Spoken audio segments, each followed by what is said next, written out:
सुतार समाजाला आरक्षणाची गरज नसून त्यांना ब्राह्मणात स्थान द्यावं अशी मागणी पुण्यातील विश्वकर्मा प्रतिष्ठानने केली आहे। त्यावर कोल्हापुरातील सुतार लोहार समाज महिला बहुउद्देशीय सेवाभावी संस्थेने आक्षेप घेतला आहे।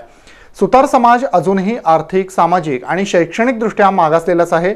सुतार समाजाचे आरक्षण कायम ठेवून सुतार लोहार समाजासाठी महामंडळ स्थापन करावं अशी मागणी निवासी उपजिल्हाधिकारी शंकर जाधव यांच्याकडे केली आहे। पुण्यातील विश्वकर्मा प्रतिष्ठानने सुतार समाजाला आरक्षणाची गरज नसून त्यांना ब्राह्मणात स्थान द्यावं अशी चुकीची आणि दिशाभूल करणारी मागणी केली आहे।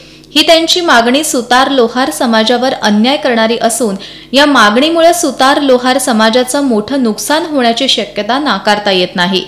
राज्यातील सुतार समाज अजूनही आर्थिक, सामाजिक आणि शैक्षणिक दृष्ट्या मागासलेला आहे। समाजातील बहुतांशी लोक हे सुतार काम करून आपला उदरनिर्वाह करत आहेत। सुतार समाजाच्या प्रगतीसाठी आरक्षणाची नितांत गरज आहे। हे आरक्षण इतर मागास प्रवर्गात असणे योग्य आहे, मात्र पुण्यातील विश्वकर्मा प्रतिष्ठानने केलेली मागणी ही खोडसाळपणातून केलेली आहे। या मागणीमुळे राज्यातील सुतार आणि लोहार समाजावर मोठा अन्याय होणार आहे। त्यामुळे शासनाने सुतार समाजाचे आरक्षण कायम ठेवून सुतार लोहार समाजासाठी महामंडळ स्थापन करावं अशी मागणी यावेळी सुतार लोहार समाज महिला बहुउद्देशीय सेवाभावी संस्थेने निवासी उपजिल्हाधिकारी शंकर जाधव यांच्याकडे निवेदनाद्वारे केली।